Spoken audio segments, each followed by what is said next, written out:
निर्गमन अध्याय 17। निर्गमन अध्याय 17। फिर इस्राएलियों की सारी मंडली सीन नाम जंगल से निकल चली और यहोवा के आज्ञानुसार कूच करके रपीदीम में अपने डेरे खड़े किए, और वहां उन लोगों को पीने का पानी न मिला। इसलिए वे मूसा से वाद विवाद करके कहने लगे कि हमें पीने का पानी दे। मूसा ने उनसे कहा, तुम मुझसे क्यों वाद विवाद करते हो और यहोवा की परीक्षा क्यों करते हो? फिर वहां लोगों को पानी की प्यास लगी। तब वे यह कहकर मूसा पर बुड़बुड़ाने लगे कि तू हमें लड़के बालों और पशु समेत प्यासों मार डालने के लिए मिस्र से क्यों ले आया है? तब मूसा ने यहोवा की दुहाई दी और कहा, इन लोगों से मैं क्या करूं? ये सब मुझे पत्थरवाह करने को तैयार है। यहोवा ने मूसा से कहा, इस्राएल के वृद्ध लोगों में से कुछ को अपने साथ ले ले, और जिस लाठी से तूने नील नदी पर मारा था उसे अपने हाथ में लेकर लोगों के आगे बढ़ चल। देख, मैं तेरे आगे चलकर होरेब पहाड़ की एक चट्टान पर खड़ा रहूंगा, और तू उस चट्टान पर मारना।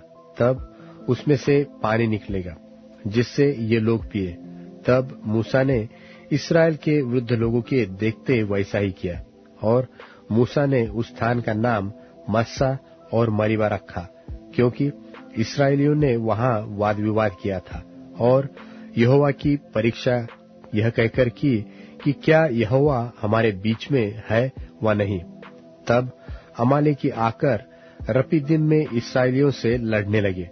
तब मूसा ने यहोशू से कहा, हमारे लिए कई एक पुरुषों को चुनकर छांट ले और बाहर जाकर अमालेकियों से लड़, और मैं कल परमेश्वर की लाठी हाथ में लिए हुए पहाड़ की चोटी पर खड़ा रहूंगा। मूसा की इस आज्ञा के अनुसार यहोशू अमालेकियों से लड़ने लगा, और मूसा, हारून और हूर पहाड़ी की चोटी पर चढ़ गए। और जब तक मूसा अपना हाथ उठाए रहता था तब तक तो इस्राएल प्रबल होता था, परंतु जब जब वह उसे नीचे उतारता तब तब अमालेकी प्रबल होता था। और जब मूसा के हाथ भर गए तब उन्होंने एक पत्थर लेकर मूसा के नीचे रख दिया, और वह उस पर बैठ गया, और हारून और हूर एक एक अलंग में उसके हाथों को संभाले रहे, और उसके हाथ सूर्यास्त तक स्थिर रहे। और यहोशू ने अनुचरों समेत अमालेकियों को तलवार के बल से हरा दिया। तब यहोवा ने मूसा से कहा, स्मरणार्थ इस बात को पुस्तक में लिख ले और यहोशू को सुना दे कि मैं आकाश के नीचे से अमालेक का स्मरण भी पूरी रीति से मिटा डालूंगा। तब मूसा ने एक वेदी बनाकर उसका नाम यहोवा निस्सी रखा, और कहा, यहोवा ने शपथ खाई है कि यहोवा अमालेकियों से पीढ़ियों तक लड़ाई करता रहेगा। निर्गमन अध्याय 18। निर्गमन अध्याय 18। और मूसा के ससुर मिद्यान के याजक यित्रो ने यह सुना कि परमेश्वर ने मूसा और अपनी प्रजा इस्राएल के लिए क्या क्या किया है, अर्थात यह कि किस रीति से यहोवा इस्राएलियों को मिस्र से निकाल ले आया। तब मूसा के ससुर यित्रो मूसा की पत्नी सिपोरा को, जो पहले नैहर भेजी गई थी, और उसके दोनों बेटों को भी ले आया। इसमें से एक का नाम मूसा ने यह कहकर गेर्शोम रखा था कि मैं अन्य देश में परदेशी हुआ हूँ, और दूसरे का नाम उसने यह कहकर एलीएजर रखा कि मेरे पिता के परमेश्वर ने मेरा सहायक होकर मुझे फिरौन की तलवार से बचाया। मूसा की पत्नी और पुत्रों को उसका ससुर यित्रो संग लिए हुए मूसा के पास जंगल के उस स्थान में आया जहाँ परमेश्वर के पर्वत के पास उसका डेरा पड़ा था, और आकर उसने मूसा के पास यह कहला भेजा कि मैं तेरा ससुर यित्रो हूँ, और दोनों बेटों समेत तेरी पत्नी को तेरे पास ले आया हूँ। तब मूसा अपने ससुर से भेंट करने के लिए निकला और उसको दंडवत करके चूमा, और वे परस्पर कुशलक्षेम पूछते हुए डेरे पर आ गए। वहां मूसा ने अपने ससुर से वर्णन किया कि यहोवा ने इस्राएलियों के निमित्त फिरौन और मिस्रियों से क्या क्या किया और इस्राएलियों ने मार्ग में क्या क्या कष्ट उठाया, फिर यहोवा उन्हें कैसे कैसे छुड़ाता आया है। तब इत्रो ने उस समस्त भलाई के कारण जो यहोवा ने इस्राएलियों के साथ की थी कि उन्हें मिस्रियों के वश से छुड़ाया था, मगन होकर कहा, धन्य है यहोवा जिसने तुमको फिरौन और मिस्रियों के वश से छुड़ाया, जिसने तुम लोगों को मिस्रियों की मुट्ठी में से छुड़ाया है। अब मैंने जान लिया है कि यहोवा सब देवताओं से बड़ा है, वरन उस विषय में भी जिसमें उन्होंने इस्राएलियों से अभिमान किया था। तब मूसा के ससुर इत्रो ने परमेश्वर के लिए होमबलि और मेलबलि चढ़ाए, और हारून इस्राएलियों के सब पुरनियों समेत मूसा के ससुर इत्रो के संग परमेश्वर के आगे भोजन करने को आया। दूसरे दिन मूसा लोगों का न्याय करने को बैठा, और भोर से सांझ तक लोग मूसा के आसपास खड़े रहे। यह देखकर कि मूसा लोगों के लिए क्या क्या करता है, उसके ससुर ने कहा, यह क्या काम है जो तू लोगों के लिए करता है? क्या कारण है कि तू अकेला बैठा रहता है और लोग भोर से सांझ तक तेरे आसपास खड़े रहते हैं? मूसा ने अपने ससुर से कहा, इसका कारण यह है कि लोग मेरे पास परमेश्वर से पूछने आते हैं। जब जब उनका कोई मुकदमा होता है, तब तब वे मेरे पास आते हैं और मैं उनके बीच न्याय करता हूँ और परमेश्वर की विधि और व्यवस्था उन्हें जताता हूँ। मूसा के ससुर ने उससे कहा, जो काम तू करता है वह अच्छा नहीं, और इससे तू क्या, वरन ये लोग भी जो तेरे संग है निश्चय हार जाएंगे, क्योंकि यह काम तेरे लिए बहुत भारी है। तू इसे अकेला नहीं कर सकता। इसलिए अब मेरी सुन, मैं तुझको सम्मति देता हूँ और परमेश्वर तेरे संग रहे। तू तो इन लोगों के लिए परमेश्वर के सन्मुख जाया कर और इनके मुकद्दमों को परमेश्वर के पास तू पहुंचा दिया कर। इन्हें विधि और व्यवस्था प्रकट कर करके जिस मार्ग पर इन्हें चलना और जो जो काम इन्हें करना हो वह इनको जता दिया कर। फिर तू इन सब लोगों में से ऐसे पुरुषों को छांट ले जो गुणी और परमेश्वर का भय मानने वाले, सच्चे और अन्याय के लाभ से घृणा करने वाले हो, और उनको 1000-1000, 100-100, 50-50 और 10-10 मनुष्यों पर प्रधान नियुक्त कर दे, और वे सब समय इन लोगों का न्याय किया करे, और सब बड़े बड़े मुकद्दमे को तो तेरे पास ही ले आया करे, और छोटे छोटे मुकद्दमों का न्याय आप ही किया करे। तब तेरा बोझ हल्का होगा, क्योंकि इस बोझ को वे भी तेरे साथ उठाएंगे। यदि तू यह उपाय करे और परमेश्वर तुझको ऐसी आज्ञा दे तो तू ठहर सकेगा, और ये सब लोग अपने स्थान को कुशल से पहुंच सकेंगे। अपने ससुर की यह बात मानकर मूसा ने उसके सब वचनों के अनुसार किया। सो उसने सब इस्राएलियों में से गुनी गुनी पुरुष चुनकर उन्हें 1000-1000, 100-100, 50-50, 10-10 लोगों के ऊपर प्रधान ठहराया, और वे सब लोगों का न्याय करने लगे। जो मुकद्दमा कठिन होता उसे तो वे मूसा के पास ले आते थे, और सब छोटे मुकद्दमों का न्याय वे आप ही किया करते थे। और मूसा ने अपने ससुर को विदा किया और उसने अपने देश का मार्ग लिया। निर्गमन अध्याय 19। निर्गमन अध्याय 19। इस्राएलियों को मिस्र देश से निकले हुए जिस दिन 3 महीने बीत चुके, उसी दिन वे सीनै के जंगल में आए। और जब वे रपीदीम से कूच करके सीनै के जंगल में आए, तब उन्होंने जंगल में डेरे खड़े किए, और वहीं पर्वत के आगे इस्राएलियों ने छावनी डाली। तब मूसा पर्वत पर परमेश्वर के पास चढ़ गया, और यहोवा ने पर्वत पर से उसको पुकार कर कहा, याकूब के घराने से ऐसा कह, और इस्राएलियों को मेरा यह वचन सुना कि तुमने देखा है कि मैंने मिस्रियों से क्या क्या किया। तुमको मानो उकाब पक्षी के पंखों पर चढ़ाकर अपने पास ले आया हूं। इसलिए अब यदि तुम निश्चय मेरी मानोगे और मेरी वाचा को पालन करोगे, तो सब लोगों में से तुम ही मेरा निज धन ठहरोगे। समस्त पृथ्वी तो मेरी है और तुम मेरी दृष्टि में याजकों का राज्य और पवित्र जाति ठहरोगे। जो बातें तुझे इस्राएल से कहनी है वे यही है। तब मूसा ने आकर लोगों के पुरनियों को बुलवाया और ये सब बातें जिनके कहने की आज्ञा यहोवा ने उसे दी थी उनको समझा दी। और सब लोग मिलकर बोल उठे, जो कुछ यहोवा ने कहा है वह सब हम नित करेंगे। लोगों की यह बातें मूसा ने यहोवा को सुनाई। तब यहोवा ने मूसा से कहा, सुन, मैं बादल के अंधियारे में होकर तेरे पास आता हूं, इसलिए कि जब मैं तुझसे बातें करूं तब वे लोग सुने और सदा तेरी प्रतीति करें। और मूसा ने यहोवा से लोगों की बातों का वर्णन किया। तब यहोवा ने मूसा से कहा, लोगों के पास जा और उन्हें आज और कल पवित्र करना, और वे अपने वस्त्र धो ले, और वे तीसरे दिन तक तैयार हो रहे, क्योंकि तीसरे दिन यहोवा सब लोगों के देखते सीनै पर्वत पर उतर आएगा।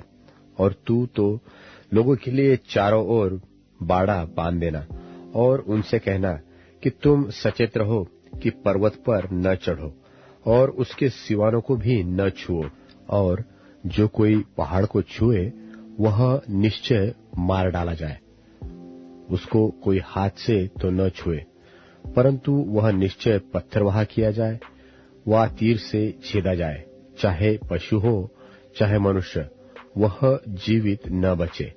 जब महाशब्द वाले रणसिंगे का शब्द देर तक सुनाई दे तब लोग पर्वत के पास आए।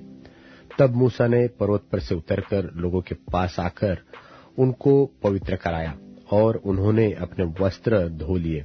और उसने लोगों से कहा, तीसरे दिन तक तैयार हो रहो, स्त्री के पास न जाना। जब तीसरा दिन आया तब भोर होते बादल गरजने लगे और बिजली चमकने लगी और पर्वत पर काली घटा छा गई। फिर नरसिंगे का शब्द बड़ा भारी हुआ और छावनी में जितने लोग थे सब कांप उठे। तब मूसा लोगों को परमेश्वर से भेंट करने के लिए छावनी से निकाल ले गया और वे पर्वत के नीचे खड़े हुए। और यहोवा जो आग में होकर सीनै पर्वत पर उतरा था, इस कारण समस्त पर्वत धुएं से भर गया और उसका धुआं भट्टे का सा उठ रहा था और समस्त पर्वत बहुत कांप रहा था। फिर जब नरसिंगे का शब्द बढ़ता और बहुत भारी होता गया तब मूसा बोला और परमेश्वर ने वाणी सुनाकर उसको उत्तर दिया।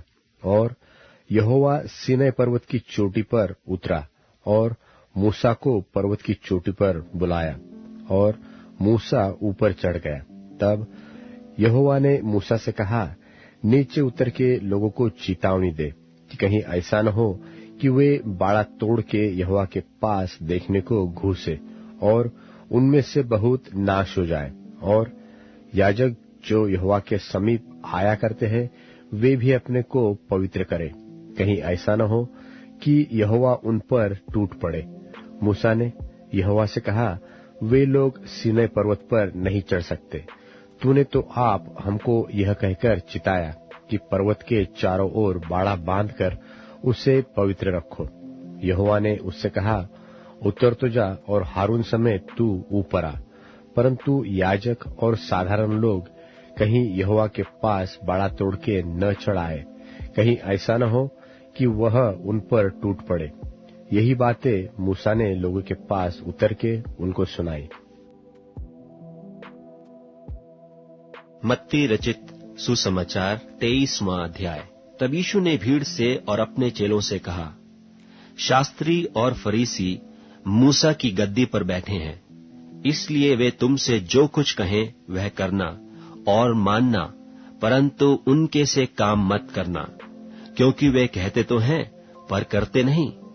वे एक ऐसे भारी बोझ को, जिनको उठाना कठिन है, बांधकर उन्हें मनुष्यों के कंधों पर रखते हैं, परंतु आप उन्हें अपनी उंगली से भी सरकाना नहीं चाहते। वे अपने सब काम लोगों को दिखाने के लिए करते हैं। वे अपने तावीजों को चौड़े करते और अपने वस्त्रों की कोरें बढ़ाते हैं। जेवनारों में मुख्य मुख्य जगहें और सभा में मुख्य मुख्य आसन और बाजारों में नमस्कार और मनुष्य में रब्बी कहलाना उन्हें भाता है, परंतु तुम रब्बी न कहलाना, क्योंकि तुम्हारा एक ही गुरु है और तुम सब भाई हो। और पृथ्वी पर किसी को अपना पिता न कहना, क्योंकि तुम्हारा एक ही पिता है जो स्वर्ग में है। और स्वामी भी न कहलाना, क्योंकि तुम्हारा एक ही स्वामी है, अर्थात मसीह।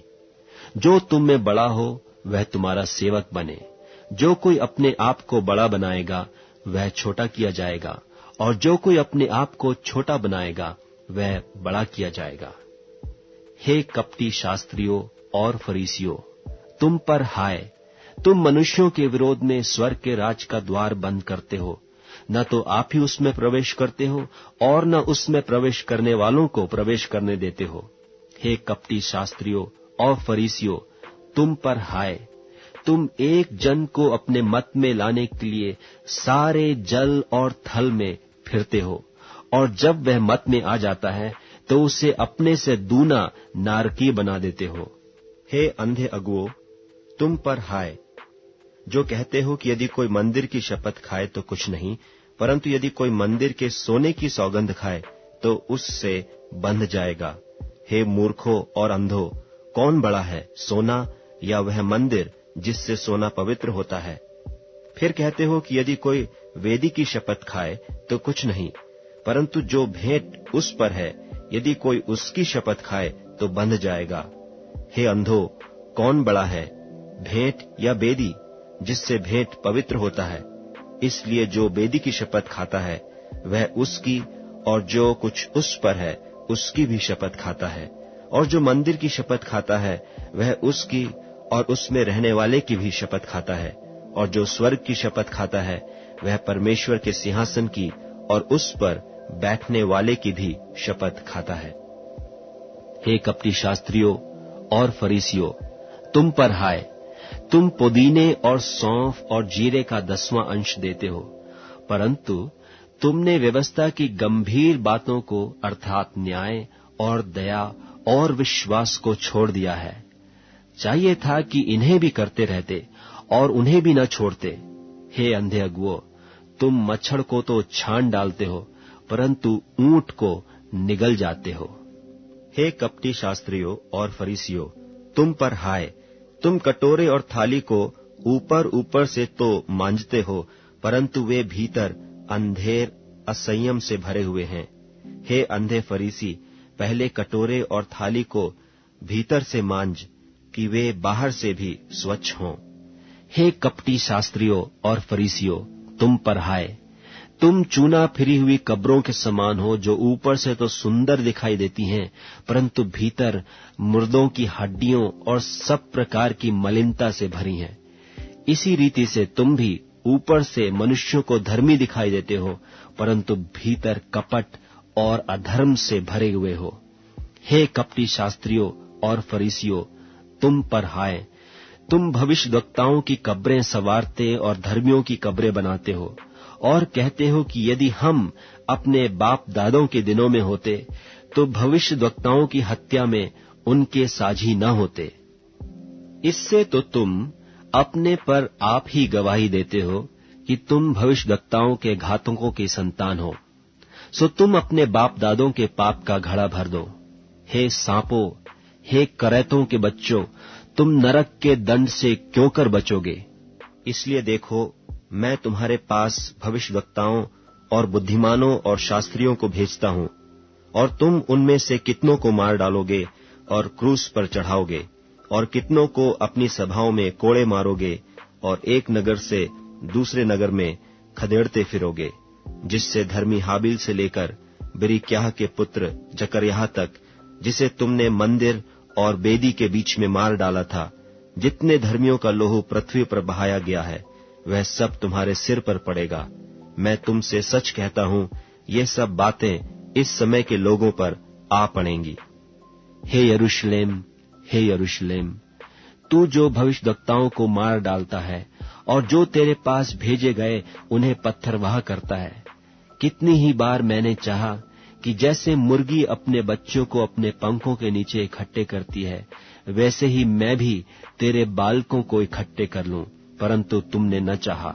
देखो, तुम्हारा घर तुम्हारे लिए उजाड़ छोड़ा जाता है। क्योंकि मैं तुमसे कहता हूं कि अब से जब तक तुम न कहोगे कि धन्य है वह जो प्रभु के नाम से आता है, तब तक तुम मुझे फिर कभी न देखोगे।